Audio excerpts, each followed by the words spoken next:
Olá, eu sou o Leonardo Paixão, tenho meu canal, Leonardo Paixão, se inscreva nele para você sempre receber as notificações, né?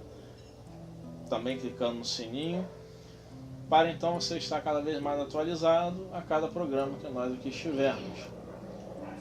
Eu sou psicanalista, integrativo e transpessoal, uma nova abordagem no campo da psicanálise, onde nós vamos falar hoje a respeito disso, psicanálise integrativa e transpessoal. E o que é isso? Vocês poderiam perguntar. O pai da psicanálise, Sigmund Freud, colocou em seu livro o projeto, ou em outras traduções, o esboço, de que mais à frente haveria possibilidades outras de realizar um tratamento. Como, por exemplo, ele disse que haveria no futuro pílulas da felicidade em relação ao processo de depressão. Só que se ele hoje estivesse aqui, entre nós, vivo, com certeza ele falaria que as pílulas não deram certo. Porque até mesmo a ciência diz que só a medicação não resolve essas questões, é preciso terapia. Porém, a psicanálise em Freud ficou com duas técnicas, a livre associação de palavras e a interpretação dos sonhos. No entanto, a partir de outros estudos, de outros autores, novas abordagens foram surgindo. Por exemplo, a abordagem junguiana, onde se usa da arte-terapia. Jung é o pai da arte-terapia. A proposta da psicanálise integrativa e transpessoal é unir autores como Sigmund Freud, Carl Gustav Jung, Jacques Lacan, Melanie Klein, Anna Freud, Abraham Maslow, Joana de Ângeles, Stanislav Grof, Aldous Huxley, para citar alguns.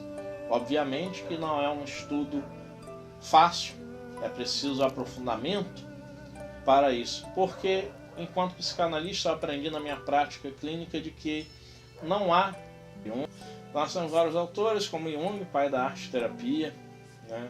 Temos o Jacques Lacan, que colocou que o inconsciente é estruturado como uma linguagem, isto é, a fala é muito importante, os símbolos linguísticos, né? Os signos, o signo, o significado, o significante. Nós temos a Melanie Klein, buscando na psicanálise infantil trabalhar as questões, o chamado complexo de Édipo arcaico, enfim.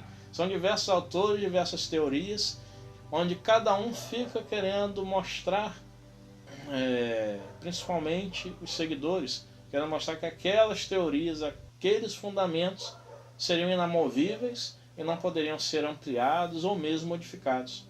Quando o próprio pai da psicanálise, Freud, deixava claro, porque ele mesmo retomava a sua teoria, ele mesmo colocava a visão crítica daquilo que ele já havia pensado, ele repensava, ele retomava.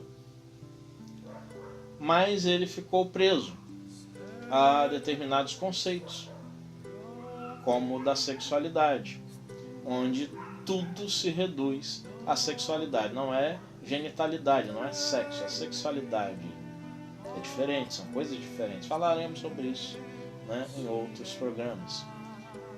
E na psicanálise integrativa e transpessoal nós temos a abordagem de unirmos. Em minha prática clínica a gente une.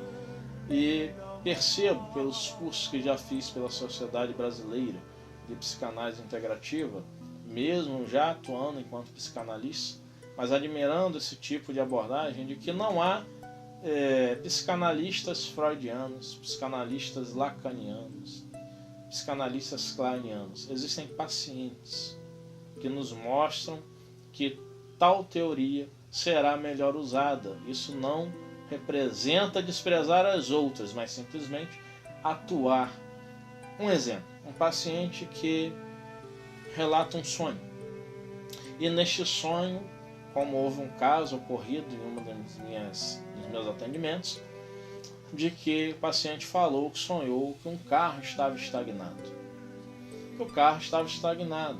Quando nós colocamos, né, em nosso pensamento que, segundo uma concepção freudiana, a libido, a energia sexual estaria parada, mas nós percebendo que esse paciente é muito ligada às teorias junguianas, quando nós pegamos um símbolo de uma carta de tarô, o carro, e percebemos que quando se joga um tarô, uma carta virada para cima é um carro andando progressivamente.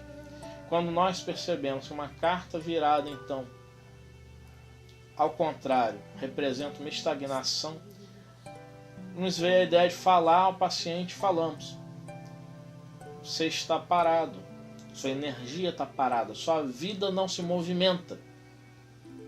Deu um insight ao paciente. O inconsciente foi tornado consciente, pois ele colocou a situação de uma depressão profunda.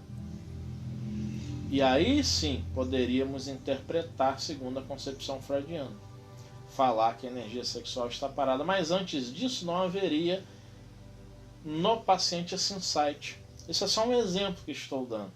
Há tantos outros exemplos para colocarmos uma abordagem psicanalítica ampliada e não reducionista, que este é o mal da maioria dos que têm atuado no campo psicanalítico. Eu atendo pacientes que chegam a mim e falam assim: fui a psicanalista X, Y, Z, e eles ficam, ou elas, né, sejam homens, mulheres, ficam quietos a maior parte do tempo. Eu falo, e não me dizem nada. Ou o contrário, falam muito e eu quase não tenho espaço para falar. O que isso representa? Isso representa a falta do manejo psicanalítico. E aí alguns psicanalistas tradicionais iriam falar para mim assim: esse psicanalista está louco, ele está maluco. Por quê? Porque ele está colocando que ficar na escuta silenciosa não é um manejo psicanalítico correto, quando Freud e o Lacan colocavam isso. Mas vou dizer: estuda as obras do Freud, estuda as obras do Lacan, como de outros autores que aqui falei, e em documentários sobre a vida e obra deles, eles não ficavam calados a maior parte do tempo. Pelo contrário, havia um diálogo expressivo, um diálogo direto. Então, nesse diálogo direto, o Jacques Lacan, por exemplo, ele era considerado até um tanto agressivo. Se vocês assistirem, né, tem gravado no YouTube um pedaço legendado do seminário que ele fez de televisão, né, está escrito assim, Television. Ele já começa de uma forma que pode parecer bem arrogante, de um cara muito orgulhoso de si, quando o entrevistador começa a falar e ele já responde falando assim: você sabe que eu tenho resposta para tudo. E era dessa forma, assim como ele respondeu ao entrevistador, que ele falava com os pacientes. E ele tinha nisso a percepção exata das palavras necessárias para dar um choque no paciente. Talvez hoje, ficar calado demais ou ficar falando demais, e aí nós vamos entrar depois em outros assuntos, que é a transferência e contra-transferência, esteja justamente faltando nos terapeutas hoje esse diálogo, talvez até por medo de se envolver demais com o paciente. E obviamente, para quem estuda transferência e contra-transferência em psicanálise, não haverá de, em sua prática clínica, correr esse risco. Estamos encerrando este momento. Convido a vocês novamente para se inscreverem neste canal, clicarem no sininho para receber as notificações.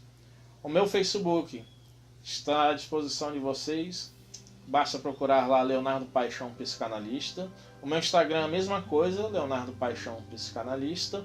Além de psicanalista, eu também sou hipnotista, terapeuta floral, trabalho com regressão de memória a vidas passadas, reflexologia podal, e estou me aprofundando agora em medicina chinesa. Todas essas práticas que a gente integra também em nossa clínica terapêutica. Que vocês possam seguir adiante, nos acompanhando, e deixem embaixo nos comentários suas perguntas e sugestões para temas e assuntos. Temos nosso curso de psicanálise, com abordagem integrativa e transpessoal, por 2 anos, de que a cada 15 dias estarei dando as aulas, convidando outros psicanalistas, professores, outros para encontros, seminários, simpósios. A Rua Maestro Lourenço Soares, 42 IPS, em Campos, num pequeno salão cedido a nós pelo Grupo Espírita Semeadores da Paz. Que fique meu abraço a todos vocês e espero as sugestões e os comentários e aí para nós respondermos. Até breve, até muito breve. Um beijo no coração e um abraço. Fiquem em paz.